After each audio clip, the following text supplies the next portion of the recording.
ಗೆಳೆಯ, ನೀನು ಶರಣ್ ಅವ್ರದ್ದೊಂದು ಪಿಕ್ಚರ್ ಮಾಡಿದೆ, ಜಯಲಲಿತಾ. ಜಯಲಲಿತಾ. Yes. ಅದಾದ್ಮೇಲೆ ಎಲ್ಲೋದೆ ನೀನು? 15-16ರಲ್ಲಿ ನನ್ನ ಮಗ ಒಬ್ಬ ಸ್ಪೆಷಲ್ ಚೈಲ್ಡ್ ಅಂತ ಗೊತ್ತಾಯ್ತು.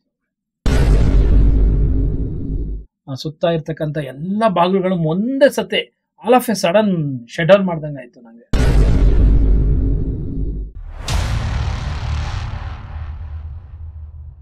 ನನಗೊಂದು ಇಂಪಾರ್ಟೆಂಟ್ ಕ್ವೆಶನ್ ಆಕ್ಚುಲಿ. ಅಂದ್ರೆ ಈಗ ನೀವು ಇಂಥ ಅದ್ಭುತವಾದ ಸಾಂಗ್ಸ್ ಎಲ್ಲ ಬರೀತಿಲ್ಲ, what is your inspiration in thought process? ಹೇಗೆ ಅಂದ್ರೆ ಹೇಗೆ ಇದನ್ನ ಒಂದು ಮೆಟೀರಿಯಲೈಸ್ ಮಾಡ್ತೀಯಾ? ಯಾಕಂದ್ರೆ ಇವಾಗ ಡೈರೆಕ್ಟರ್ ಎಲ್ಲೋ ನಿನ್ ಜೊತೆ ಇರ್ಲಿಲ್ಲ, ಈಗ ಚಂದ್ರು ಎಲ್ಲೋ ಇದ್ರು, ನೀನ್ ಮನೇಲಿದ್ದೆ, ಹಂಗೆ ಇದೊಂದು ಅದ್ಭುತವಾದಂತ ಒಂದು ಲಿರಿಕ್ಸ್ ನೀನು ತಂದ್ಬಿಟ್ಟೆ. ಇವಾಗ ಯಾಕಂದ್ರೆ ನಾನು ಇದೇನಕ್ಕೆ ಕೇಳ್ತೀನಿ ಅಂದ್ರೆ, ಎಷ್ಟೋ ಜನ ಹೊಸಬರು ನೋಡ್ತಿರ್ತಾರೆ, ಅವ್ರಿಗೆ ಒಂದು ಐಡಿಯಾ ಬೇಕು ಹೇಗೆ ಅದು ಉಟ್ಕೊಳತ್ತೆ ಅಂತೆಲ್ಲ ಅಂತ ಹೇಳಿ. ಸೊ ಇವಾಗ ನೀವೆಲ್ಲ ಅದನ್ನ ಆಲ್ರೆಡಿ ಮಾಡಿ ಬಂದಿರೋರು, ಸೊ ನಿಮ್ಮ ಒಂದು ಎಕ್ಸ್ಪೀರಿಯನ್ಸ್ ಹೇಳ್ಕೊಂಡಾಗ ಅವ್ರಿಗೆಲ್ಲ ಒಂದು ಐಡಿಯಾ ಸಿಗ್ಬೋದು ಅಂತ. ಇಲ್ಲ ಆರ್ಯ, ಗುಡ್ ಕ್ವಶನ್ ಇದು. ಅಂದ್ರೆ ಒಬ್ಬ ನಿಜವಾದ ಸಾಹಿತಿ ಆದ್ರೆ ಅವನಿಗೆ ಒಂದು ಸೆಲ್ಫ್ ರಿಯಲೈಸೇಷನ್ನು ಮತ್ತೆ ಇಮ್ಯಾಜಿನೇಷನ್ ಇರಬೇಕು. ಯಾವಾಗ ವ್ಯಕ್ತಿ ತಾನು ಆ ಜಾಗದಲ್ಲಿ ಈಗ ಪಾತ್ರ ಆಗ್ತಾನೆ. ಸೊ ನಾನು ಯಾವಾಗಲೇ ಯಾವುದೇ ನಿರ್ದೇಶಕರಾಗ್ಲಿ ನನಗೆ ಸನ್ನಿವೇಶ ಹೇಳಿದಾಗ ಅದು ಲವ್ ಸಾಂಗ್ ಆದ್ರೆ ಮತ್ತೆ ನಾನ್ ಪ್ರೇಮಿ ಆಗ್ತೀನಿ. ಅಂದ್ರೆ ಅಂದ್ರೆ ಯಾವತ್ತೋ ಪ್ರೇಮಿ ಆದ್ರಾಗಲ್ಲ, ನಮ್ಮ ಇಂಡಸ್ಟ್ರಿಲಿ ಅಪ್ಡೇಟ್ ಆಗ್ತಾನೆ ಇರ್ಬೇಕು. ನಾನು 2025 ಅಂದ್ರೆ ಇವತ್ತಿನ ಪ್ರೀತಿನೇ ನಾನು ಮಾಡ್ಬೇಕು. ಅಲ್ಲಿ ಫೇಸ್ಬುಕ್, ಇನ್ಸ್ಟಾಗ್ರಾಮ್ನೇ ಬಳಸ್ಬೇಕು, ವಾಟ್ಸಾಪೇ ಬಳಸ್ಬೇಕು. ಸೊ ಪ್ರತಿಯೊಬ್ಬ ಸಾಹಿತಿಗೂ ಇದು ಅಪ್ಡೇಟ್. ಹಾಗಾಗಿ ನಾನು ಸಾಹಿತ್ಯ ಬರಬೇಕಾದ್ರೆ ನನಗೆ ದೇವ್ರು ಕೊಟ್ಟಿರುವಂತ ಒಂದು ವಿಶೇಷ ಏನಪ್ಪಾ ಅಂದ್ರೆ, ಸೊ ಇಮ್ಯಾಜಿನೇಷನ್ಗೆ ಹೋಗ್ಬಿಡ್ತೀನಿ, ನಂದೇ ಲೋಕದಲ್ಲಿ ನಾನು ಮುಳುಗೋಗ್ತೀನಿ.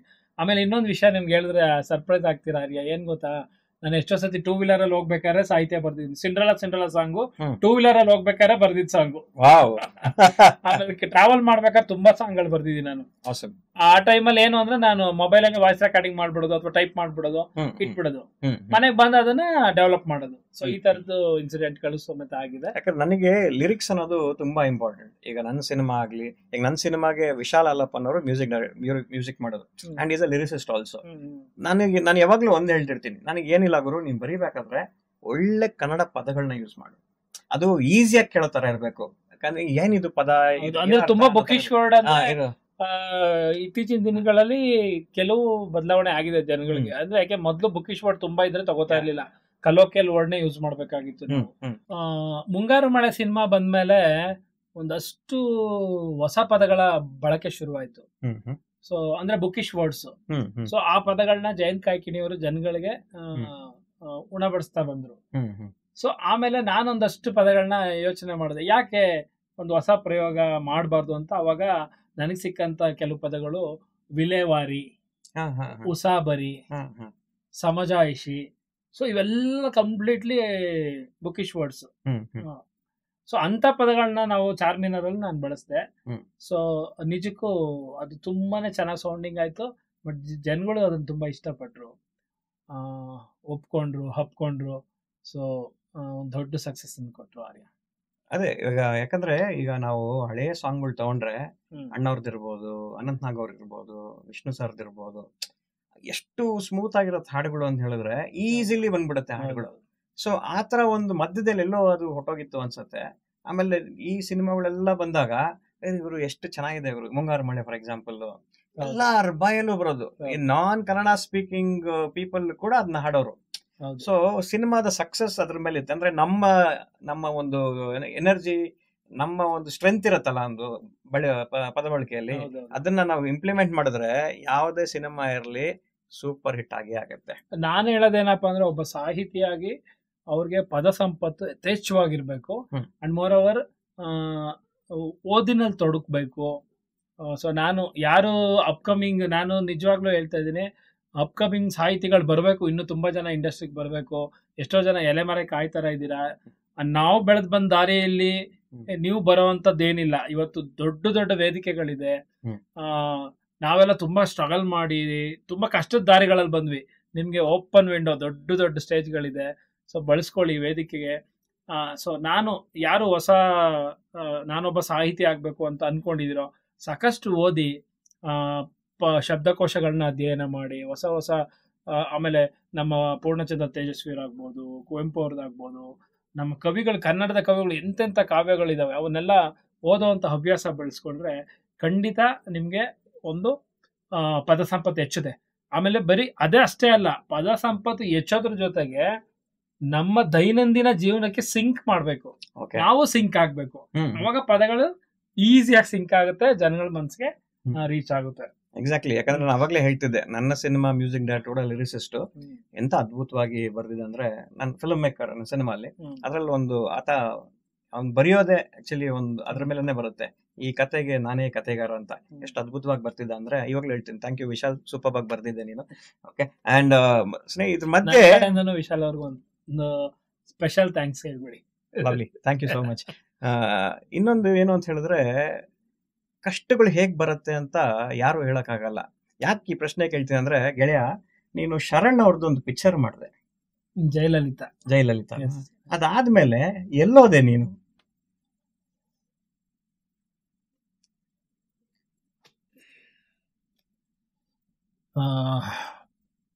ನನ್ನ ಜೀವನದಲ್ಲಿ ಒಂದು ನನ್ನ ಕನಸು ನನ್ನ ಮಗ. ಸೊ 2013 ಚಾರ್ಮಿನಾರ್ ಬಂತು. ಸೊ 2014 ನನ್ನ ಮಗ ಹುಟ್ಟ. ಸೊ ನನ್ನ ಮಗ ಹುಟ್ಟಿದಾಗ ತುಂಬ ಸುರದ್ರೂಪಿ, ನೋಡೋದಕ್ಕೆ ತುಂಬ ಚೆನ್ನಾಗಿದ್ದಾನೆ. ಸೊ ನಂದು ಜಯಲಲಿತಾ ಸಿನಿಮಾ ರಿಲೀಸ್ ಆದಮೇಲೆ ಸೊ ನನ್ನ ಮಗನಿಗೆ ಒಂದು 2014 ಅವನು ಹುಟ್ಟಿದ್ದು ಫೆಬ್ರವರಿಲಿ. ಸೊ ಅಲ್ಲಿಂದ 1 ಇಯರ್ ನಮ್ಗೆ ಎಕ್ಸಾಕ್ಟಾಗಿ ಗೊತ್ತಾಗಿದ್ದು 2015-16 ನನ್ನ ಮಗ ಒಬ್ಬ ಸ್ಪೆಷಲ್ ಚೈಲ್ಡ್ ಅಂತ ಗೊತ್ತಾಯ್ತು. ಓಕೆ.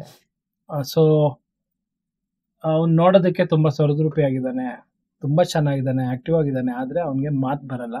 ಸೊ ಅವನು ಒಂದು ಮೈಲ್ಡ್ ಆಟಿಸಮ್ ಕಿಡ್. ಸೊ ಇವತ್ತು ಅದೇನೋ ಗೊತ್ತಿಲ್ಲ, ಅದು ಯಾವ ದೇವ್ರ ಶಾಪನೋ ಜಗತ್ತಲ್ಲಿ ಅದೊಂದು ಕಾಯಿಲೆ. ನಿಜಕ್ಕೂ ನಾನು ಯಾವ ಶತ್ರುಗೂ ಅಂಥ ಮಕ್ಕಳನ್ನೇ ಕೊಡೋದು ಬೇಡ ಬೇಕಾದ್ರೆ ಭಗವಂತ. ಸೊ ಆ ಥರ ಸ್ಪೆಷಲ್ ಚೈಲ್ಡ್, ವಿಶೇಷ ಮಕ್ಕಳನ್ನ ಕೊಟ್ಟು ತುಂಬಾನೇ ನೋವು ಅನುಭವಿಸುವಂಥ ಪೇರೆಂಟ್ಸ್ಗಳ ಸ್ಥಿತಿ ನೋಡಿದಾಗ ಆ ನೋವನ್ನ ಸ್ವತಃ ಯಾತನೆ ನಾನೇ ಅನುಭವಿಸಿರೋದ್ರಿಂದ ನಾನು ನಿಜಕ್ಕೂ ದೇವ್ರನ್ನ ಕೇಳ್ಕೊತೀನಿ ಅಂತ ಮಕ್ಕಳನ್ನ ಯಾರು ಕೊಡಬೇಡ ಅಂತ. ಸೊ ಏನೋ ಆ ದೇವ್ರು ನನಗೆ ಶಕ್ತಿ ಕೊಟ್ಟಿದ್ದಾನೆ. ಸೊ ನನ್ನ ಫ್ಯಾಮಿಲಿಗೆ ಶಕ್ತಿ ಕೊಟ್ಟಿದ್ದಾನೆ. ಸೊ ನಾವು ನನ್ನ ಮಗನ್ನ ಆ ಥರ ಅವನು ಇದ್ದಕ್ಕಿದ್ದಂಗೆ ಮಾತಾಡ್ತಿದ್ದಾರೆ, ತುಂಬ ಚೆನ್ನಾಗಿ ಮಾತಾಡ್ತಿದ್ದ ಅವನು. ಇದ್ದಕ್ಕಿದ್ದಂಗೆ ಅವನು 1 ವರ್ಷ 8 ತಿಂಗಳು ಆ ಟೈಮಲ್ಲಿ ಅವನಿಗೆ ಇದ್ದಕ್ಕಿದ್ದಂಗೆ ಮಾತೇ ನಿಂತೋಯ್ತು. ಸೊ ಅಲ್ಲಿಂದ ನನ್ನ ಜಂಗಾಬಲನೇ ಕುಸ್ತೋಯ್ತು.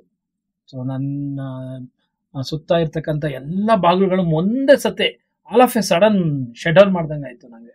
ಐ ಆಮ್ ಸೋ ಸಾರಿ ಗೆಳೆಯ, ಬಟ್ ನೀನ್ ಯಾವತ್ತೂ ನಮ್ಗೆ ಇದು ಹೇಳ್ಕೊಂಡೇ ಇಲ್ವಲ್ಲ? ನಿನ್ಗೆ ಗೊತ್ತು, ನಾನು ಯಾವುದೇ ವಿಷಯನೂ ಸಮೇತ ನಾನು ತುಂಬ ಯಾರಿಗೂ ಹಂಚ್ಕೊಳಕ್ಕೆ ಇಷ್ಟಪಡಲ್ಲ. ಯಾಕೆಂದರೆ ನಾನು ಹೇಳಿದಾಗ ಅವರು ನೋವಾಗಿ ಅಯ್ಯೋ ಪಾಪ ಅಂತ ನನಗೆ ಮರುಗುವಂಥ ಪರಿಸ್ಥಿತಿ ನಾನು ಇನ್ನೊಬ್ರಿಗೆ ತರಬಾರ್ದು ಅಂತ ನಾನು ಎಷ್ಟೇ ಕಷ್ಟಗಳು ಬಂದರೂ ನನ್ನಲ್ಲೇ ನಾನು ಮುಚ್ಚಿಟ್ಕೊತಿದ್ದೆ. ನಾನು ನನ್ನ ಹೆಂಡತಿ ಅದನ್ನು ಅನುಭವಿಸ್ತಾ ಇದ್ದೆ. ಸೊ ಇವತ್ತು ನನ್ನ ಮಗನಿಗೆ 10 ವರ್ಷ. ಸೊ ತುಂಬ ಜನ ಹೇಳಿದ್ರು ನನಗೆ, ಏನು ಅಂತ ಒಳ್ಳೊಳ್ಳೆ ದೊಡ್ಡ ಸಿನಿಮಾಗಳು ಹಿಟ್ ಸಾಂಗ್ ಕೊಟ್ಬಿಟ್ಟು ಯಾಕೆ ಹಿಂಗೆ ಸುಮ್ಮನೆ ಇದೆಯಾ ಅಂತ.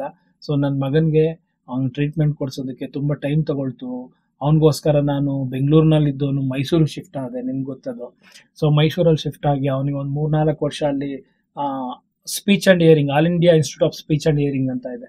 ಸೊ ಅಲ್ಲಿ ಅವನಿಗೊಂದು 4 ವರ್ಷ ಅವನಿಗೆ ಟ್ರೈನಿಂಗ್ ಕೊಡಿಸಿ, ಸ್ಪೀಚ್ ಥೆರಪಿ ಕೊಡಿಸಿ, ಆಕ್ಯುಪೇಷನಲ್ ಥೆರಪಿ ಕೊಡಿಸಿ ತುಂಬಾ ಅವನನ್ನು ಒಬ್ಬ ಮನುಷ್ಯನನ್ನಾಗಿ ಮಾಡಬೇಕು. ಆ್ಯಸ್ ಅ ಪೇರೆಂಟ್ ಆಗಿ ನಮ್ಮ ರೆಸ್ಪಾನ್ಸಿಬಿಲಿಟಿ. ಸೊ ಆ ಕರ್ತವ್ಯನ ಮಾಡಿ ಒಂದು ಖಂಡಿತ ಒಂದು 80% ಅದನ್ನು ಯಶಸ್ವಿಯಾಗಿ ನಾನು ಯಶಸ್ಸನ್ನು ಕಂಡುಕೊಂಡೆ. ನನ್ನ ಮಗನಲ್ಲಿ ಒಂದಷ್ಟು ಬೆಳವಣಿಗೆ, ಡೆವಲಪ್ಮೆಂಟ್ಸು ಎಲ್ಲನೂ ಬಂದಿದೆ. ಅವ್ನು ಈಗ ಸದ್ಯಕ್ಕೆ ಮಾತೊಂದು ಸ್ವತಃ ಅವ್ನು ಮಾತಾಡ್ತಿಲ್ಲ, ಅದು ಬಿಟ್ಟರೆ ಬುದ್ಧಿ ಎಲ್ಲ ಚೆನ್ನಾಗಿದೆ, ನೋಡೋದಕ್ಕೆ ತುಂಬ ಗ್ಲಾಮರ್ ಆಗಿದ್ದಾನೆ. ಸೊ ಈ ಎಲ್ಲನೂ ದೇವರು ಒಂದು ಹಂತಕ್ಕೆ ತೊಗೊಂಬಂದಿದ್ದಾನೆ. ಸೊ ನಾನು ಅದನ್ನೆಲ್ಲನೂ ಬಿಟ್ಟು ಅದರಿಂದ ಸ್ವಲ್ಪ ಹೊರಗೆ ಬಂದೆ. ಬಟ್ ಇನ್ನೊಂದು, ನನಗೆ ಅಷ್ಟೆಲ್ಲ ನೋವಾದ್ರೂ ಆ ಟೈಮಲ್ಲೂ ಸಮೇತ ನಾನು ಸ್ವಲ್ಪನೇ ಚೇತರಿಸ್ಕೊಂಡು ಒಂದಷ್ಟು ಒಳ್ಳೊಳ್ಳೆ ಕಥೆಗಳು, ಸಿನಿಮಾ ಕಥೆಗಳನ್ನ ಮಾಡಿಕೊಂಡೆ. ಸೊ ಇವತ್ತು ಅವೆಲ್ಲವೂ ಭವಿಷ್ಯದಲ್ಲಿ ನಿಮ್ಮ ಮುಂದೆ ಇರ್ತವೆ ಖಂಡಿತ. ಅದು ನಾನು ತುಂಬ ಕಾನ್ಫಿಡೆಂಟಾಗಿ ಹೇಳ್ತೀನಿ. ಸೊ ಒಂದಷ್ಟು ಕಥೆಗಳಾಯಿತು, ಇನ್ನೇನು ನಮ್ದು ಸಿನಿಮಾ ಎಲ್ಲ ಇನ್ನೇನು ರೆಡಿ ಆಗೋಯ್ತು, ರಿಲೀಸ್ ಮಾಡಬೇಕು ಅಥವಾ ಶೂಟಿಂಗ್ ಶುರು ಮಾಡಬೇಕು, ಈ ಥರದ್ದೆಲ್ಲ ಪ್ಲಾನ್ ಮಾಡ್ಕೊಂಡ್ವಿ. ಇಮಿಡಿಯೇಟ್ ನಿಮಗೆ ಗೊತ್ತು ಪ್ಯಾಂಡಮಿಕ್ ಸಿಚುವೇಶನ್ ಬಂತು, ಕರೋನಾ. ಸೊ ಕರೋನಾದಲ್ಲಿ ನನ್ನ 13 ಸಿನಿಮಾಗಳು ರಿಲೀಸ್ ಆಗಿಲ್ಲ. ಸೊ ಅದಕ್ಕೆ ನಾನು ನಿಜಕ್ಕೂ ಬೇಜಾರಾದೆ. ಇನ್ನೂ ಸ್ವಲ್ಪ ಏನಾಯ್ತು ಅಂದರೆ, ನಾನು ಒಂದು 2-3 ವರ್ಷ ಬರೆಯೋದು ಸ್ಟಾಪ್ ಮಾಡಿದೆ. ಆಮೇಲೆ ನೆಕ್ಸ್ಟು ಸಾಕಷ್ಟು ಸಿನಿಮಾಗಳು ಅವಕಾಶ ಬಂತು, ಎಲ್ಲ ಸಿನಿಮಾಗಳು ಬರೆದೆ. ನನ್ನ 13 ಸಿನಿಮಾಗಳು ಕನ್ನಡದಲ್ಲಿ 13 ಸಿನಿಮಾಗಳು ಕರೋನಾ ಎಫೆಕ್ಟಿಂದ ರಿಲೀಸ್ ಆಗಿಲ್ಲ. ಇವತ್ತು ಸಮೇತ ಡಬ್ಬದಲ್ಲಿದ್ದಾವೆ. ಆದರೆ ಡೈರೆಕ್ಟರ್ ಆಗಲಿ ಪ್ರೊಡ್ಯೂಸರ್ ಆಗಲಿ ಯಾರನ್ನೂ ನಾನು ಕೇಳಿದಾಗ ಅವ್ರದ್ದೇ ಆದಂಥ ಉತ್ತರಗಳನ್ನ ಕೊಡ್ತಾರೆ. ಸೊ ಅದಕ್ಕೆ ನಾನು ನಿಜಕ್ಕೂ ತುಂಬಾನೇ ಬೇಸರದಿಂದ ಹೇಳ್ತಾ ಇದ್ದೀನಿ.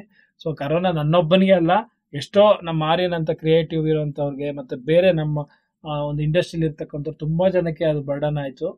ಸೊ ಅದರಿಂದ ಚೇತರಿಸ್ಕೊಳಕ್ಕೆ ಎಷ್ಟು ವರ್ಷ ಆಯಿತು ಅನ್ನೋದು ನೀವೇ ಕಣ್ಣಾರೆ ನೋಡಿದ್ದೀರಾ. ನನ್ನ ಮಗ 100% ಬೇಗ ಗುಣವಾಗ್ತಾನೆ. Thank you. ಅಂಡ್ ಮತ್ತೆ ಆ ಚಾರ್ಮಿಂಗ್ ಲೋಕಿ ವಾಪಸ್ ಬರ್ತಾನೆ. ಖಂಡಿತ ಬಂದಿದ್ದೀನಿ. ಸಾಕಷ್ಟು ಅದರಿಂದ ನಾನು ಹೊರಗೆ ಬಂದಿದ್ದೀನಿ. ಸೊ ಅವನ ನಗು ಸಂತೋಷದಲ್ಲಿ ತುಂಬಾ ಟೈಮ್ ಸ್ಪೆಂಡ್ ಮಾಡ್ತೀನಿ, ಅವನ ಜೊತೆ ತುಂಬಾ ಟೈಮ್ ಕಳೀತೀನಿ ನಾನು. ಸೊ ನನಗೆ ನನ್ನ ಮಗನೇ ಪ್ರಪಂಚ. ಸೊ ಬೇರೆ ಬೇರೆ ನಿಜಕ್ಕೂ ಸ್ಪೆಷಲ್ ಚೈಲ್ಡ್ಸ್ನ ನೋಡಿದಾಗ ನನ್ನ ಮಗ ಕೋಟಿ ಪಾಲು ವಾಸಿ ಅನ್ಸುತ್ತೆ. ಯಾಕೆಂದರೆ ನಾನು 4 ವರ್ಷ 5 ವರ್ಷ ನಾನು ಪಟ್ಟಿರೋ ಕಷ್ಟ ಅಲ್ಲಿ ಮೈಸೂರಲ್ಲಿ ಆ ಥರ ಮಕ್ಕಳುಗಳು, ವಿಶೇಷ ಮಕ್ಕಳು ನೋಡಿದಾಗ ಕಣ್ಣಲ್ಲಿ ನೀರೇ ಬಂದ್ಬಿಡೋದು. ಸೊ ಬಿಡಪ್ಪ, ನನ್ನ ಮಗನೇ ಎಷ್ಟೋ ಉತ್ತಮ ಅಂತ ಅನ್ಸುತ್ತೆ. ಸಾರಿ, ನಮಗೆ ಗೊತ್ತಿಲ್ಲ, ಇದು ನಮ್ಮ ಇಂಡಸ್ಟ್ರಿ ಅವ್ರಿಗೂ ಇದ್ರ ಬಗ್ಗೆ ಇಲ್ಲ ಯಾರಿಗೂ, ನಮ್ಮ ಕನ್ನಡ ಫಿಲ್ಮ್ ಇಂಡಸ್ಟ್ರಿಯಲ್ಲಿ ನಾನು ಯಾರಿಗೂ ಈ ಒಂದು ವಿಷಯನ ಹೇಳ್ಕೊಂಡಿಲ್ಲ. ಯಾಕೆಂದರೆ ನನ್ನ ಮಗನ ನಾಮಕರಣಕ್ಕೆ ಬಂದಂಥ ಎಷ್ಟೋ ಜನ ಸೆಲೆಬ್ರಿಟೀಸ್, ನನ್ನ ಫ್ರೆಂಡ್ಸ್ಗಳೆಲ್ಲ ಹೇಳ್ತಾ ಇದ್ರು, ನಿನ್ನ ಮಗ ಹೀರೋ ಥರ ಇದ್ದಾನೆ, ಒಳ್ಳೆ ಹೀರೋ ಮೆಟೀರಿಯಲ್ ಅಂತ. ಸೊ ಆದರೆ ಆ ದೇವ್ರಿಗೆ ಅದೇನು ಹೊಟ್ಟೆ ಕಿಚ್ಚು ಬಂತೋ ಕೋಪ ಬಂತೋ ಗೊತ್ತಿಲ್ಲ, ನನ್ನ ಮಗನಿಗೆ ಮಾತು ಇನ್ನೂ ಕೊಟ್ಟಿಲ್ಲ ಭಗವಂತ. ಅದು 100% ಬೇಗ ಆಗತ್ತೆ. ಒಳ್ಳೆ ಮನ್ಸಿರೋರಿಗೆ ಅದು ಬೇಗ ಆಗತ್ತೆ. ಇದೊಂದು ಸಿಚುವೇಶನ್ ಅಷ್ಟೇ. ಒಂದು ಸರ್ಕಲ್ ಅಲ್ಲಿ ಈ ತರ ಇದ್ದಾಗ ವಾಪಸ್ ಬರಲೇಬೇಕು ಮೇಲೆ. ಇಲ್ಲ, ಸೊ ಬರುತ್ತೆ ಗೆಳೆಯ, ಡೋಂಟ್ ವರಿ. ಅಂಡ್ ಓಕೆ, ಇದ್ರ ಬೇಡ. ಈಗ ನೀವು ಸಿನಿಮಾಗೆ ಮತ್ತೆ ಸಾಂಗ್ಸ್ ಬರೀತಿದ್ಯಾ? ಖಂಡಿತ. ಈಗ ನಾನು ರೀಸೆಂಟ್ ಆಗಿ ನನ್ನ ಗೆಳೆಯ ಆರ್ ಚಂದ್ರು ಅವರು ಫಾದರ್ ಅಂತ ಒಂದು ಮೂವಿ ಮಾಡ್ತಾ ಇದ್ದಾರೆ. ಓಕೆ, ಒಳ್ಳೆ ಸಿನಿಮಾ, ಡಾರ್ಲಿಂಗ್ ಕೃಷ್ಣ ಮತ್ತೆ ಪ್ರಕಾಶ್ ರೈ ಸರ್ ಮಾಡಿದ್ದಾರೆ. ಒಳ್ಳೆ ಅದು ಟೈಟ್ಲ್ ಸಾಂಗ್ ನಾನು ಬರ್ಕೊಟ್ಟಿದ್ದೀನಿ. ಸೊ ಅದು ಇನ್ನೂ ವಾಯ್ಸ್ ಮಿಕ್ಸಿಂಗ್ ಆಗಿಲ್ಲ ಅನ್ಕೋತೀನಿ, ಐ ಥಿಂಕ್. ಬಟ್ ಒಂದು 2-3 ವರ್ಷ ಬರ್ಕೊಟ್ಟಿದ್ದೀನಿ. ಚಂದ್ರು ಸರ್ ಯಾವ್ದು ಫೈನಲ್ ಮಾಡ್ತಾರೋ ಗೊತ್ತಿಲ್ಲ, ತುಂಬಾ ಚೆನ್ನಾಗಿ ಬಂದಿದೆ. Very nice. ಅಷ್ಟೇ ಅಲ್ಲದೆ ಇನ್ನಷ್ಟು ವಿಶೇಷವಾದಂತ ಒಂದು ಅಷ್ಟು ಪ್ರಾಜೆಕ್ಟ್ಗಳು ಪ್ಲಾನಿಂಗ್ ಇದೆ. ಸೊ ಆಕ್ಚುಲಿ ನನ್ನ ಕ್ವಶನ್ ನೆಕ್ಸ್ಟ್, ಆಯ್ತಪ್ಪ ನೀನ್ ಬರೀ ಆರ್ ಚಂದ್ರ ಅವ್ರು ಬರೀತಾ ಇದ್ರೆ ಹೆಂಗೆ, ಯಾರು ನೆಕ್ಸ್ಟ್ ಬರೀತಿದ್ಯಾ ಅನ್ನೋಷ್ಟಲ್ಲಿ ನೀನು ಹೇಳ್ತಿದ್ಯಾ? ಪ್ಲೀಸ್ ಹೇಳಪ್ಪ. ಇಲ್ಲ, ಖಂಡಿತ. ಈಗ ಒಂದು ಸಾಕಷ್ಟು ಒಂದು 3-4 ಸಿನಿಮಾ ನಾವು ಪ್ಲಾನ್ ಮಾಡ್ಕೊಂಡಿದ್ದೀವಿ. ಇಷ್ಟು ದಿನ ನಿಮ್ಮ ಪ್ರೀತಿಯ ಲೋಕೇಶ್ ಕೃಷ್ಣನ್ನ ಒಂದು ವೈಯಕ್ತಿಕ ಸಮಸ್ಯೆಯಿಂದ ಸ್ವಲ್ಪ ಕಾಲ ನಾನು ವಿರಾಮ ತಗೊಂಡಿದ್ದೆ. ಕಾಲ ಅನ್ನೋದು ಅದು ಒಂಥರ ಕ್ರೂಷಿಯಲ್ ಪೀರಿಯಡ್ ಅಂತ ನಾನು ಅದನ್ನ ಅನ್ಕೊಂಡಿದ್ದೀನಿ. ಸೊ ಅದೆಲ್ಲನೂ ಇವತ್ತು ಒಂದು ಹಂತಕ್ಕೆ ಬಂದಿದೆ. ಸೊ ಅದನ್ನೆಲ್ಲ ಬಿಟ್ಟು ನಾನು ಒಂದು ಹೊರಗೆ ಬಂದಿದ್ದೀನಿ. ಇವತ್ತು ಇನ್ಮುಂದೆ ಇವತ್ತಿಂದಾನೇ ಸದಾ ನಿಮ್ ಜೊತೆಲಿ ಇರ್ತೀನಿ. ಇಂಡಸ್ಟ್ರಿಯಲ್ ರೆಗ್ಯುಲರ್ ಆಗಿ ತೊಡ್ಕೊಂಡಿರ್ತೀನಿ, ಕಂಟಿನ್ಯೂಸ್ ಸಿನಿಮಾಗಳು. ಸ್ವತಃ ಫ್ಯೂಚರ್ ಅಲ್ಲಿ ನಾನೇ ನಿರ್ದೇಶನ ಮಾಡುವಂತ ಐಡಿಯಾ ಇದೆ. ಮತ್ತೆ ಸ್ವತಃ ನಾವೇ ಓನ್ ಬ್ಯಾನರ್ ಅಲ್ಲಿ ಸಿನಿಮಾ ಮಾಡುವಂತ ಐಡಿಯಾಗಳಿದೆ. Thank you. ಸೊ ಇವೆಲ್ಲನೂ ಮುಂದಿನ ದಿನಗಳಲ್ಲಿ ಆಗುತ್ತೆ ಖಂಡಿತ. ಸೊ ನೀವು ನಮ್ ಜೊತೆ ಯಾವಾಗ್ಲೂ ಇದ್ದು ನಮ್ಮನ್ನ ಪ್ರೋತ್ಸಾಹಿ ಆರೈಸಿ ಅಂತ ನಾನು ಕೇಳ್ಕೊತೇನೆ. Very nice. ಎಲ್ಲದಕ್ಕೂ ಒಂದು ಟೈಮ್ ಅಂತ ಇವಾಗ ಬಂದಿದೆ, ಅದು 100% ಆಗತ್ತೆ.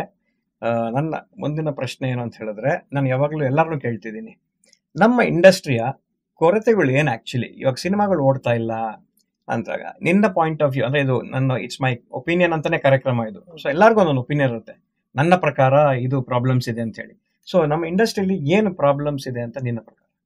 ನಮ್ಮ ಇಂಡಸ್ಟ್ರಿಯಲ್ಲಿ ಆಕ್ಚುಲಿ ಸಮಸ್ಯೆ ಏನಿಲ್ಲ.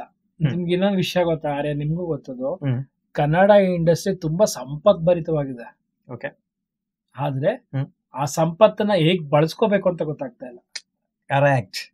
ಯಾಕೆಂದ್ರೆ ನಮ್ ಕನ್ನಡ ಫಿಲ್ಮ್ ಇಂಡಸ್ಟ್ರಿಯಲ್ಲಿ ಯಾವ್ದಕ್ಕೂ ಕೊರತೆ ಇಲ್ಲ.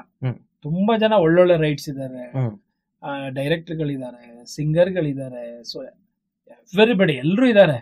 ಆದ್ರೆ ಅವ್ರಿಗೆ ಒಂದು ವೇದಿಕೆ ಸಿಗ್ತಾ ಇಲ್ಲ. ಎಲ್ಲೋ ಏನಂತಾರೆ, ತನ್ನ ಹಿತಾಸಕ್ತಿಯನ್ನ ಬಯಸೋರು ಸುತ್ತಮುತ್ತ ಇರೋರೆ ಅವ್ರನ್ನ ಏನು ಅವ್ರ ಮೈಂಡ್ ನ ಇದು ಮಾಡ್ತಾ ಇದಾರೆ, ಡಿಸ್ಟರ್ಬ್ ಮಾಡ್ತಿದ್ದಾರೆ ಅನ್ನೋ ಗೊತ್ತಿಲ್ಲ. ಬಟ್ ಅದು ಕನ್ನಡ ಫಿಲ್ಮ್ ಇಂಡಸ್ಟ್ರಿಲಿ ನಾನ್ ಕಂಡಂಗೆ ನೀವು ಹೇಳಿದ್ರಲ್ಲ ಸಿನಿಮಾ ಥಿಯೇಟ್ರಿಗೆ ಜನ ಬರಲ್ಲ, ಅದೆಲ್ಲ ಸುಳ್ಳು. ಥಿಯೇಟ್ರಿಗೆ ಜನ ಬರ್ತಾರೆ. ನಿಮ್ಗೆ ಒಂದು ಒಳ್ಳೊಳ್ಳೆ ಕತೆ ಇದ್ದಾಗ, ಕಂಟೆಂಟ್ ಇದ್ದಾಗ ಜನ ಸಾಗರದಂಗೆ ಥಿಯೇಟ್ರಿಗೆ ಬಂದು ಸಿನಿಮಾ ನೋಡಿರೋಂಥ ಉದಾಹರಣೆಗಳಿದೆ. ಹಾಗಾಗಿ ನಾವು ಏನು ಪ್ರೆಸೆಂಟ್ ಮಾಡಕ್ ಹೋಗ್ತಾ ಇದೀವಿ ಅದನ್ನ ಒಂದು ಆಮೇಲೆ ನಾನು ಎಲ್ರಿಗೂ ಯಾರೇ ಚಲನಚಿತ್ರರಂಗಕ್ಕೆ ನಮ್ಮ ಇಂಡಿಯನ್ ಫಿಲ್ಮ್ ಇಂಡಸ್ಟ್ರಿ ಅಥವಾ ನಮ್ಮ ಕನ್ನಡ ಫಿಲ್ಮ್ ಇಂಡಸ್ಟ್ರಿಗೆ ಬರೋರು ಯಾರೇ ಆಗಲಿ ಅವ್ರಿಗೊಂದು ಕಿವಿ ಮಾತು ಏನಪ್ಪಾ ಅಂದ್ರೆ, ನಿಮ್ಗೆ ಆಸ್ ಅ ಡೈರೆಕ್ಟರ್ ಆಗೋ ಅಥವಾ ಯಾವುದೋ ಒಂದು ಟೆಕ್ನಿಷಿಯನ್ ಆಗೋ ಅಥವಾ ಸಿನಿಮಾದಲ್ಲಿ ಒಂದು ಸಣ್ಣ ಒಂದು ಪಾತ್ರ ನಿಮ್ದಾಗಿದೆ ಅಂದಾಗ ಅದನ್ನ ತುಂಬಾ ಡೆಡಿಕೇಶನ್ ಇಟ್ಕೊಂಡು ಸಂಪೂರ್ಣವಾಗಿ ತಲ್ಲೀನಾಗಿ 100% ನೀವು ತೊಡ್ಕೊಳ್ಳಿ. ಯಾಕೆ ಅಂದ್ರೆ ಅದು ನಿಮ್ ಫಸ್ಟ್ ಸಿನಿಮಾ ಗೊತ್ತಿಲ್ಲ, ಅದಾದ್ಮೇಲೆ ನಿಮ್ 100 ಸಿನಿಮಾ ಆಗುತ್ತೋ ಅಥವಾ ಇದೇ ಲಾಸ್ಟ್ ಸಿನಿಮಾ ಗೊತ್ತಿಲ್ಲ. ನೀವೇನ್ ಮಾಡ್ತಾ ಇದ್ದೀರಾ ಅದನ್ನ ಕರೆಕ್ಟ್ ಆಗಿ ಆ ಸಿನಿಮಾದಲ್ಲಿ ಮಾಡಿ ತೋರಿಸಿ. ಸೊ 100% ನಿಮ್ ತನ್ನನ ನಿಮ್ ಕೆಲಸನ ನೀವು ಮಾಡಿ ತೋರಿಸಿ. ಅದು ಯಾಕೆ ಸಕ್ಸಸ್ ಇಲ್ಲ, ಖಂಡಿತ ಸಕ್ಸಸ್ ಸಿಗುತ್ತೆ. ಇದು ನನ್ನ ಒಂದು ವೈಯಕ್ತಿಕ ಅಭಿಪ್ರಾಯ. It's my opinion. Thank you for your opinion. So okay, ಇನ್ನೊಂದು ಪ್ರಶ್ನೆ, ಅಂದ್ರೆ ಇದು ಪ್ರಶ್ನೆ ಅನ್ನೋಕ್ಕಿಂತ ರಿಕ್ವೆಸ್ಟ್ ನನ್ನ ಪ್ರಕಾರ. ಈಗ ಎಷ್ಟೋ ಜನ ಇವಾಗ ಅವಾಗಲೇ ಒಂದು ಐಡಿಯಾ ಕೊಟ್ಟೆ, ನೀನು ಲಿರಿಕ್ಸ್ ಬರಿಬೇಕು ಅಥವಾ ಕತೆ ಏನಾದ್ರು ಬರಿಬೇಕು ಅಂತ ಹೇಳಿದ್ರೆ ಹೆಂಗ್ ಯೋಚನೆ ಮಾಡಬೇಕು ಏನು ಅಂತ ಹೇಳಿ. ಆದ್ರೂ ಅವ್ರು ಕೆಲವ್ರು ಇರ್ತಾರೆ ಪರ್ಸನಲ್ ಆಗಿ ನಾವು ಯಾವತ್ತಾದ್ರು ತಿಳ್ಕೊಬೇಕು ಏನೋ ಅಂದಾಗ. ಸೊ ಇವಾಗ ನಿನ್ನ ಪರ್ಸನಲ್ ಆಗಿ ಯಾರಾದ್ರೂ ಕಾಂಟ್ಯಾಕ್ಟ್ ಮಾಡ್ಬೇಕು ಅಥವಾ ನಿನ್ನ ಹತ್ರ ಲಿರಿಕ್ಸ್ ಬರ್ಸ್ಬೇಕು ಏನಾದ್ರು ಇದ್ರೆ ನಿನ್ನ ಕಾಂಟ್ಯಾಕ್ಟ್ ಡೀಟೇಲ್ಸ್ ನಾನು ಹಾಕ್ಬೋದಾ? ಶೋರ್, ಶೇರ್ ಮಾಡಿ, ದಯವಿಟ್ಟು ಶೇರ್ ಮಾಡಿ. ನನ್ನ ಆಲ್ ಸೋಷಿಯಲ್ ಮೀಡಿಯಾ ಲಿಂಕ್ಸ್ ಎಲ್ಲ ಹಾಕಿ, ಫೇಸ್ಬುಕ್ ಅಲ್ಲಿ ಇದೀನಿ, ಇನ್ಸ್ಟಾದಲ್ಲಿ ಇದೀನಿ, ಎಲ್ಲದರಲ್ಲೂ ಇದೀನಿ. ನನ್ನ ನಂಬರ್ ಒಂದು ಕೊಡ್ತೀನಿ, ನಂದು ಆ ನಂಬರ್ ಕೂಡ ಹಾಕಿ. ಯಾವತ್ತಾದ್ರೂ ಅವ್ರು ನಿನ್ನ ಪರ್ಸನಲ್ ಆಗಿ ಮೀಟ್ ಮಾಡಿ ನಿಮ್ಮ ಹತ್ರ ತಿಳ್ಕೊಬೇಕು ಅಂತಿದ್ರೆ ಖಂಡಿತ ಆಲ್ವೇಸ್ ವೆಲ್ಕಮ್ ಡಿಯರ್ ಫ್ರೆಂಡ್ಸ್. ನೀವು ಯಾರೇ ಆಗಿರ್ಲಿ, ಇಡೀ ನನ್ನ ಕರ್ನಾಟಕದ ಯಾವ ಮೂಲೆಯಲ್ಲಿ ಇದ್ರು ಸಮೇತ ನನ್ಗೆ ಕಾಲ್ ಮಾಡಿ ಅಥವಾ ನನ್ನ ನೀವು ಸ್ವತಃ ಭೇಟಿ ಮಾಡ್ಬೇಕು ಅಂದ್ರೆ ಖಂಡಿತ ಬೆಂಗಳೂರಿಗೆ ಬನ್ನಿ ಅಥವಾ ಮೈಸೂರಿಗೆ ಬನ್ನಿ, ಸಿಗ್ತೀನಿ. ಸೊ ಕೂತ್ಕೊಂಡು ಮಾತಾಡೋಣ. ವಂಡರ್ಫುಲ್ ಗೆಳೆಯಾದ. ಯಾಕಂದ್ರೆ ಅವ್ರಿಗೆ ನಾವು ಸಪೋರ್ಟ್ ಮಾಡ್ಬೇಕು. ಅವತ್ತು ಆ ದಿನಗಳಲ್ಲಿ ನಾವು ಪಟ್ಟಂತ ಕಷ್ಟ ಇವತ್ತು ಅವ್ರಿಗೆ ಪಡೋ ಅವಶ್ಯಕತೆ ಇಲ್ಲ. ಮತ್ತೆ ನಾವು ಇಂಥ ಜಾಗದಲ್ಲಿ ಇದ್ದಾಗ ಅವ್ರು ಏನೋ ಒಂದು ಆಸೆ ಇಟ್ಕೊಂಡ್ ಬರ್ತಾರೆ, ಅವ್ರಿಗೆ ಮಾರ್ಗದರ್ಶನ ಮಾಡೋದು. ಅವ್ರು ನಮ್ಮನ್ ಬರ್ತಾ ಇರೋ ಉದ್ದೇಶ ಏನು, ಅವ್ರು ನಮ್ಗೆ ಗುರುಗಳಾಗ್ಬೋದು ಅಥವಾ ಮಾರ್ಗದರ್ಶನ ಕೊಡ್ಬೇಕು ಅಂದಾಗ ನಮ್ಮನ್ನ ಅವ್ರು ಯಾವ ಜಾಗದಲ್ಲಿ ಇಟ್ಕೊಂಡು ನೋಡ್ತಾರಲ್ವಾ. ಸೊ ಅವ್ರು ಬಂದಾಗ ನಾವು ಕರೆಕ್ಟ್ ಅವ್ರಿಗೆ ಪ್ರಾಪರ್ ಗೈಡೆನ್ಸ್ ಕೊಟ್ಬಿಟ್ಟು ಕಳಿಸ್ಬೇಕು. ಹಾಗಾಗಿ ಅದನ್ನ ಮಾಡೋದು ತುಂಬಾ ಒಳ್ಳೇದು. Very good. ಆಮೇಲೆ ಒಂದು ಹಿತಕರ ವಾತಾವರಣ ಬರ್ಬೇಕು. ಕೇವಲ ನಾನೊಬ್ನೇ ಬೆಳಿಬೇಕು ಕರೆಕ್ಟ್ ಅಲ್ವಾ, ಇಂಡಸ್ಟ್ರಿ ಬೆಳಿಬೇಕು ಅಂತ ಆಲೋಚನೆ ಮಾಡಬೇಕು. ಸೂಪರ್ ಗೆಳೆಯ. ಆ ತರ ಆಲೋಚನೆ ಮಾಡಿರೋದ್ರಿಂದಾನೇ ಬಹುಶಃ ಇಷ್ಟೊಂದು ಜನ ಸಂಗೀತ ನಿರ್ದೇಶಕರು, ಲಿರಿಸಿಸ್ಟ್ಗಳು ಎಲ್ಲ ಬಂದಿದ್ದಾರೆ. ಕೆಲವು ನಿರ್ದೇಶಕರು ಹೊಸ ಪ್ರತಿಭೆಗಳಿಗೆ ಅವಕಾಶ ಕೊಡ್ತಾರೆ. ಕೆಲವರು ತನ್ನ ಹಿತಾಸಕ್ತಿಗಳು ಏನು ತನ್ನ ಸುತ್ತದಲ್ಲಿ ಇದ್ದಾರೆ ಅವ್ರಿಗಷ್ಟೇ ಮಣೆ ಹಾಕ್ತಾರೆ. ಸೊ ದಯಮಾಡಿ ನಾನು ಈ ಒಂದು ಪ್ಲಾಟ್ಫಾರ್ಮ್ ಅಲ್ಲಿ ಕೇಳ್ಕೊಡೋದು ಏನಪ್ಪಾ ಅಂದ್ರೆ, ಎಲ್ಲರಿಗೂ ಅವಕಾಶ ಕೊಡಿ.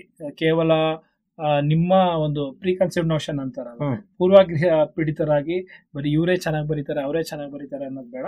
ಅವಕಾಶ ಕೊಡಿ, ಅವ್ರಿಗೆ ಬರೆಯಕ್ ಕೊಡಿ. ಬರೆಯಕ್ ಅವ್ರ ಕೈ ಕೇಪಬಲ್ ಇಂದ ಅಂದ್ರೆ ಸೊ ಅವಾಗ ನೀವು ಇನ್ನೊಬ್ರ ಹತ್ರ ಹೋಗಿ, ಆಯ್ತಾ. ಆಮೇಲೆ ಹೊಸಬ್ರಿಗೂ ಅವಕಾಶ ಕೊಡಿ. ಇಲ್ಲಿ ನಾನು ಅಷ್ಟೇ ಆರ್ಯ, ಯಾವತ್ತು ನಾನು ನನ್ನ ಸ್ವಾರ್ಥಿಯಾಗಿ ನಾನು ಯಾವತ್ತೂ ಯೋಚನೆ ಮಾಡಿಲ್ಲ, ಬರೀ ನನ್ಗೆ ಅವಕಾಶ ಕೊಡಿ. ಆಮೇಲೆ ಇದುವರೆಗೂ ನಿಮ್ಗೆ ಇನ್ನೊಂದು ವಿಷಯ ಗೊತ್ತಾ, ನಾನು ಕನ್ನಡ ಫಿಲಿಂ ಇಂಡಸ್ಟ್ರಿಯಲ್ಲಿ ಇದುವರೆಗೂ ಯಾವ ಒಬ್ಬ ಡೈರೆಕ್ಟರ್ ಹತ್ರ ಆಗ್ಲಿ, ಮ್ಯೂಸಿಕ್ ಡೈರೆಕ್ಟರ್ ಹತ್ರ ಆಗ್ಲಿ ನಾನು ನನಗೆ ಅವಕಾಶ ಕೊಡಿ, ನಾನು ಸಾಂಗ್ ಬರಿತೀನಿ ಅಂತ ನಾನು ಹೋಗೇ ಇಲ್ಲ. ಖಂಡಿತ ಇದು ನಾನು ಹೆಮ್ಮೆಯಿಂದ ಹೇಳ್ಕೊತೀನಿ.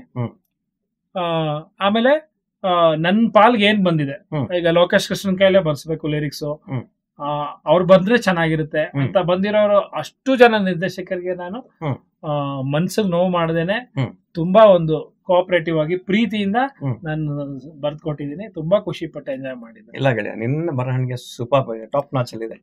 ಸೊ ಈ ತರದೆಲ್ಲ ಎಕ್ಸ್ಪೀರಿಯನ್ಸ್ ನನ್ನ ಚಾರ್ಮಿನಾರ್ ಸಿನಿಮಾ. ಸೊ ಅಂತದೇ ಇನ್ನು ಸಾಕಷ್ಟು ಸಿನಿಮಾಗಳು, ಸಾಕಷ್ಟು ಹಾಡುಗಳನ್ನ ನಾನು ನನ್ನ ಕನ್ನಡ ಜನತೆಗೆ ಕೊಡ್ಬೇಕು ಅನ್ನೋದು. ಇಡೀ ಥ್ರೋಟ್ ವರ್ಲ್ಡ್ ಅಲ್ಲಿ ಎಲ್ಲೆಲ್ಲ ಕನ್ನಡ ಜನರು ಇದ್ದಾರೆ ಅವರೆಲ್ಲರೂ ಈ ಲೋಕೇಶ್ ಕೃಷ್ಣನ ಸಾಹಿತ್ಯನ ಮತ್ತೊಮ್ಮೆ ಚೆನ್ನಾಗಿ ಕೇಳಿ ಎಂಜಾಯ್ ಮಾಡ್ಬೇಕು ಅನ್ನೋದು ನನ್ನ ಆಸೆ. ಸೊ ಅದಕ್ಕೆ ಸಕ್ರಿಯವಾಗಿ ನಾನು ತೊಡ್ಕೊತೀನಿ. ಮತ್ತೆ ನಿಮ್ಮ ಲೋಕೇಶ್ ಕೃಷ್ಣ ಕಂಬ್ಯಾಕ್ ಆಗಿದ್ದಾನೆ. ಸೊ ನಾನು ಈ ಒಂದು ಕಾರ್ಯಕ್ರಮದ ಮೂಲಕ ತಮ್ಮನ್ನು ಕೇಳ್ಕೊಳ್ಳೋದು ಏನಪ್ಪಾ ಅಂದ್ರೆ, ಇದುವರೆಗೂ ಯಾರೆಲ್ಲ ಸಂಗೀತ ನಿರ್ದೇಶಕರು ಮತ್ತೆ ನಿರ್ದೇಶಕರು ನನಗೆ ಸಿನಿಮಾದಲ್ಲಿ ಹಾಡು ಬರೋದಕ್ಕೆ ಅವಕಾಶ ಕೊಟ್ಟಿದ್ರಿ. ಸೊ ಅವರೆಲ್ರಿಗೂ ನಾನೊಂದು ಸ್ಪೆಷಲ್ ಥ್ಯಾಂಕ್ಸ್ ಹೇಳ್ತೀನಿ ಈ ಕಾರ್ಯಕ್ರಮದಲ್ಲಿ. ಅಂಡ್ ಮೊರವರ್ ನಿಮ್ಮಿಂದ ಇನ್ನೂ ಹೆಚ್ಚು ಅವಕಾಶಗಳನ್ನ ನಿರೀಕ್ಷೆ ಮಾಡ್ತಾ ಇರ್ತಾನೆ ಈ ಲೋಕೇಶ್ ಕೃಷ್ಣ ಅಂತ ಹೇಳ್ತಾ, ನನ್ನ ಗೆಳೆಯ ಆರ್ಯನಿಗೆ ಒಂದು ವಿಶೇಷವಾದಂಥ ನಮಸ್ಕಾರವನ್ನು ತಿಳಿಸ್ತಾ, ಇದೇ ಥರ ಕಾರ್ಯಕ್ರಮವನ್ನು ನೀವು ಕಂಟಿನ್ಯೂ ಮಾಡಿ. ಯಾರು ನಮ್ಮ ಚಲನಚಿತ್ರ ರಂಗದ ಒಂದು ತೆರೆ ಹಿಂಭಾಗದಲ್ಲಿ ಕೆಲಸ ಮಾಡ್ತಾರೆ ಅವರೆಲ್ಲರೂ ಮುಖ್ಯವಾಹಿನಿಗೆ ಬರಬೇಕು. ನಿನ್ನ ಮೂಲಕ ನಾಡಿನ ಸಮಸ್ತ ಜನರು ಅವ್ರನ್ನ ನೋಡಬೇಕು ಅನ್ನೋದೇ ನನ್ನ ಆಶಯ ಅಂತ ಹೇಳ್ತಾ ಇದ್ದೀನಿ. Arya, thank you so much Loki. ಹಾಗೆ ನೀನ್ ಇನ್ನ ಹೆಚ್ಚಿನ ಸಿನಿಮಾಗಳಿಗೆ ಹಾಡುಗಳು ಬರೀಬೇಕು, ಜೊತೆಗೆ ಕತೆಗಳು ಬರೀಬೇಕು. ಅಂಡ್ ನಿನ್ನ ಆಸೆ ಇದೆ ನಿರ್ದೇಶಕ ಆಗ್ಬೇಕು ಅಂತ ಹೇಳಿ. ಖಂಡಿತ ಬೇಗ ನೀನು ನಿರ್ದೇಶಕ ಆಗಿ ಒಂದು ಸಕ್ಸಸ್ಫುಲ್ ಕರಿಯರ್ ಅದ್ರಲ್ಲಿ ಕೂಡ ನೋಡ್ಬೇಕು ಅಂತ ಮನಸ್ಸಾರೆ ಹೇಳಿ. ಖಂಡಿತ ಸಾಹಿತಿ ಆಗಿ ನೀವೆಲ್ಲರೂ ನನ್ನನ್ನು ಗೆಲ್ಸಿದ್ದೀರಾ. ಸೊ ಅದರ ಸಿಹಿಯನ್ನು ನಾನು ಉಂಡಿದ್ದೀನಿ. ಅದೇ ರೀತಿ ಒಬ್ಬ ಕತೆಗಾರನಾಗಿ ನಿರ್ದೇಶಕನಾಗಿ ಅತಿ ಶೀಘ್ರದಲ್ಲಿ ನಿಮ್ಮ ಮುಂದೆ ನಾನು ಬರ್ತೀನಿ. ಅದನ್ನ ನೀವು ನೋಡಿ ನನಗೆ ಪ್ರೋತ್ಸಾಹ ಕೊಟ್ಟು ಅರಸಿ ಹಾರೈಸಿ. Thank you. ಸ್ನೇಹಿತರೆ, ನೋಡಿದ್ರಲ್ಲ, ಇಂಥ ಒಂದು ಎಕ್ಸ್ಪೀರಿಯನ್ಸಸ್ನ ನಿಮ್ಮ ಮುಂದೆ ಯಾವತ್ತೂ ತರ್ತಾ ಇರ್ಬೇಕು ಅನ್ನೋದೇ ಒಂದು ನನ್ನ ಆಸೆ. ಸೊ ನನ್ನ ಸ್ನೇಹಿತ ಮತ್ತೆ ವಾಪಸ್ಸು ಆತನ ಒಂದು ಏಳು ಬೀಳೆಲ್ಲ ನೋಡಿ ಮತ್ತೆ ಬಂದಿದ್ದಾನೆ, ಮತ್ತೆ ಎದೊಳ್ತಾನೆ. Is a fighter. So I know ಈಗ ಒಳ್ಳೊಳ್ಳೆ ಸಿನಿಮಾಗ ಆಲ್ರೆಡಿ ಮತ್ತೆ ಅವ್ರು ಶುರು ಹಚ್ಕೊಂಡಿರ್ತಾರೆ ಬರೆಯೋಕ್ಕೆಲ್ಲ. ಸೊ ಅವ್ರು ಪರ್ಸ್ನಲ್ ಆಗಿ ಕೂಡ ಹೇಳಿದ್ದಾರೆ, ಯಾರಿಗೆ ಏನಾದರೂ ಬರೆಯೋದ್ ಬಗ್ಗೆ ಆಗಲಿ, ಆಮೇಲೆ ಥಾಟ್ ಪ್ರಾಸೆಸ್ ಹೇಗೆ ವರ್ಕ್ ಆಗುತ್ತೆ ಅನ್ನೋ ಬಗ್ಗೆ ತಿಳ್ಕೊಬೇಕಂದ್ರೆ ಅವ್ರ ನಂಬರ್ ಹಾಕ್ಬೋದು ಅಂತ ಹೇಳಿದ್ದಾರೆ. ಅದನ್ನ ಕೂಡ ನಾನು ಡಿಸ್ಕ್ರಿಪ್ಷನಲ್ಲಿ ಹಾಕಿರ್ತೀನಿ.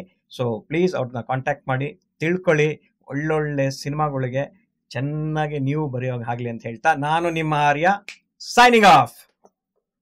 ಗೆಳೆಯರೇ, ಕಾಂಪಸ್ ಎಂಟರ್ಟೈನ್ಮೆಂಟ್ ನನ್ನ ಗೆಳೆಯನ ಒಂದು ಯೂಟ್ಯೂಬ್ ಚಾನಲ್.